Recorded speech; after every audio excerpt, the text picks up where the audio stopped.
ये doctor R D Sharma sir का book है क्लास 10 मैथ का। ऐसे तो ये बुक एमसीक्यू है और एमसीक्यू भी क्लास 10 बोर्ड एग्जामिनेशंस में काफ़ी संख्या में आते हैं। आज हम लोग डिस्कस करेंगे ट्रिग्नोमेट्री के एप्लीकेशंस के क्वेश्चंस पर। ट्रिग्नोमेट्री के एप्लीकेशंस में एक एप्लीकेशन हाइट एंड डिस्टेंस है जिसके क्वेश्चंस को सॉल्व करना इतना आसान भी नहीं होता है स्टूडेंट्स के लिए। ये उतना डिफिकल्ट है नहीं, लेकिन स्टूडेंट्स परेशानी में पड़ते हैं। इसके कुछ कंसेप्ट्स हैं जिसको कि आप अच्छी तरह से नहीं समझेंगे तो फिर इसके क्वेश्चंस को, जो टेक्निकल क्वेश्चंस है, उसको सॉल्व करना बहुत ही मुश्किल होता है। और इसमें बहुत ज्यादा टर्म्स नहीं है।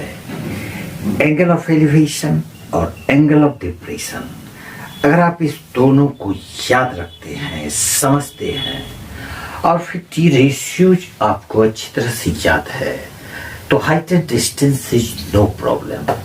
ये कोई प्रॉब्लम नहीं होगा आपके लिए। लेकिन जो प्रॉब्लम होता है वो होता है एंगल ऑफ डिप्रेशन और एंगल ऑफ एलिवेशन में। ऐसे तो ये बहुत ही आसान है। एंगल ऑफ एलिवेशन क्या है? जब हम नीचे से किसी ऊंचाई वाले ऑब्जेक्ट को देखते हैं इस तरह से, तो जमीन के साथ जो हमारा ये साइड एंगल बनाता है, हम उसको एंगल ऑफ एलिवेशन बोलते हैं।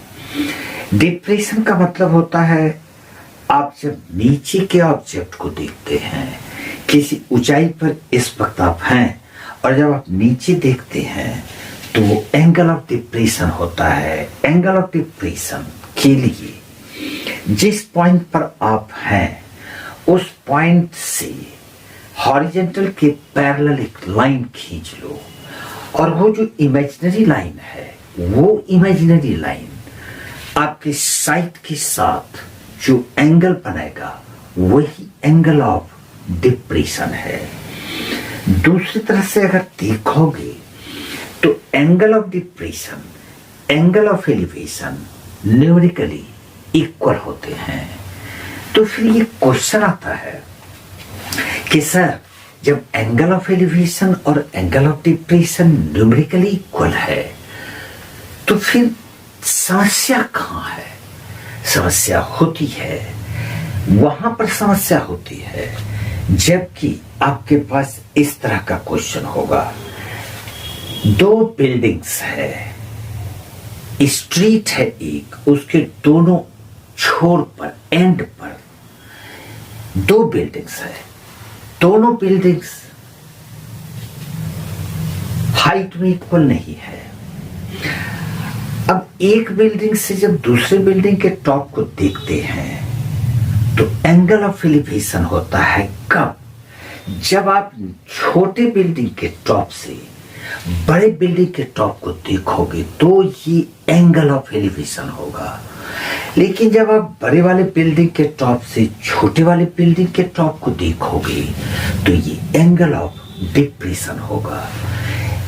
इस तरह के क्वेश्चन में, इस सिचुएशन पर प्रॉब्लम आती है। जैसे एक एग्जांपल से मैं, एक डायग्राम से मैं आपको समझाता हूं। ये एक सिंपल डायग्राम है। ये स्ट्रीट है और ये है स्ट्रीट की चौड़ाई यहां से यहां तक। अब इस स्ट्रीट के दोनों एंड पर दो बिल्डिंग्स है, एक छोटा है एक बड़ा है। जब आप छोटी बिल्डिंग पर होते हैं और बड़े बिल्डिंग के टॉप को देखते हैं तो ये कुछ इस तरह से आप उसको देखेंगे। इस तरह से साइड का डायरेक्शन देखो। इस केस में एंगल ऑफ एलिवेशन होगा, लेकिन एलिवेशन कहाँ है? तो यहां से एक पैरेलल लाइन खींच दोगे, इसके पैरेलल लाइन खींचेंगे, यानी कि प्लेन की, जमीन के पैरेलल लाइन खींचने के बाद ये जो लाइन है इसके और ये साइड जो आपकी दृष्टि है इसके बीच के एंगल को एंगल ऑफ एलिवेशन बोलेंगे। लेकिन जब आप बड़े वाले बिल्डिंग से छोटे वाले बिल्डिंग को देखते हैं, उस केस में ये साइट यही है, लाइन यही है, लाइन ऑफ साइट एक ही है। इस केस में ये आपकी दृष्टि का डायरेक्शन इस तरह से होगा। अब डिप्रेशन क्या होगा? तो डिप्रेशन होगा ये जो जमीन है, इस पॉइंट से एक पैरेलल लाइन, इसके पैरेलल लाइन यहां पर खींचा, और ये जो इमेजिनरी लाइन है ये इसके और साइड के बीच का जो ये एंगल है, इस केस में ये एंगल ऑफ डिप्रेशन होगा। अब देखो, ये लाइन और ये लाइन पैरेलल है, और ये लाइन और ये लाइन भी पैरेलल है। इसका मतलब है कि ये लाइन, तीनों लाइंस पैरेलल है। इसका मतलब ये लाइन और ये लाइन भी पैरेलल है, और जब ये दोनों लाइन पैरेलल है तो ये अल्टरनेट एंगल्स होंगे।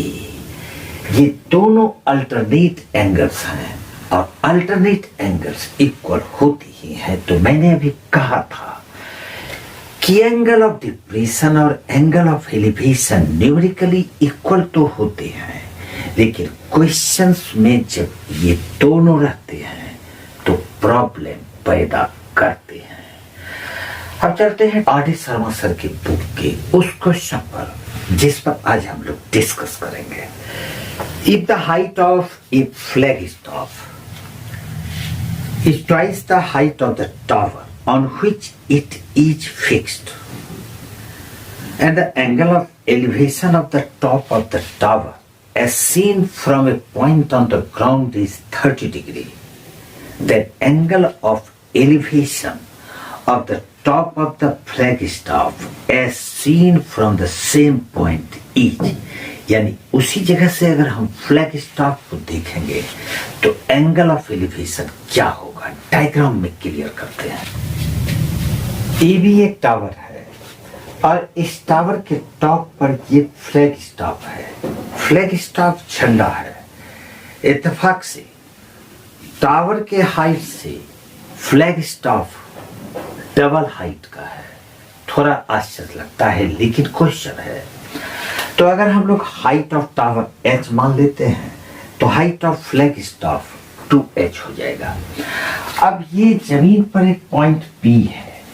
P पॉइंट से जब टावर के टॉप को देखा, ये P is the top of the tower, तो जब टावर के टॉप को देखा तो ये एंगल ऑफ एलिवेशन 30 डिग्री है। अगर इसी पॉइंट से फ्लैग स्टॉफ के टॉप को यानी कि C को देखेंगे, इस तरह से इस बार देखेंगे तो एंगल क्या होगा, यानी हमको एक्चुअल में फाइंड करना है ये angle C P A, angle C P A is equal to what, हम लोग इसको थीटा मान लेते हैं। अब सबसे पहले ये तो राइट एंगल ट्रायंगल है, होता ही है, क्योंकि कोई भी टावर है तो वो झुका हुआ तो होगा नहीं, वो बिल्कुल परपेंडिकुलर होता है, लेकिन टावर ऑफ पीसा तो है नहीं। अब इस ट्रायंगल में in triangle B A P, in triangle B ए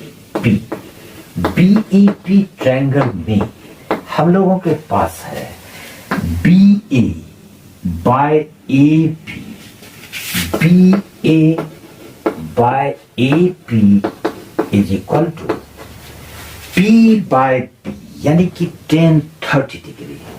तो tan 30 डिग्री, ये एंगल 30 डिग्री है।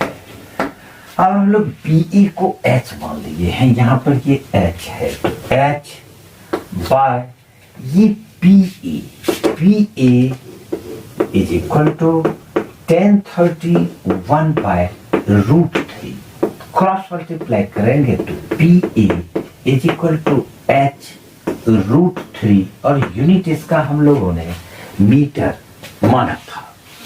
अब हम लेंगे बड़े वाले ट्रायंगल में, in triangle C P A, in triangle C P A, C P A triangle में फिर से ये बड़ा वाला एंगल यानी कि CPA हम लोगों ने थीटा माना था, तो CA by AP, CA by AP is equal to, ये परपेंडिकुलर हो जाएगा बड़े वाले ट्रायंगल के लिए और ये बेस है तो B बाय B ही होगा, tan थीटा हो जाएगा।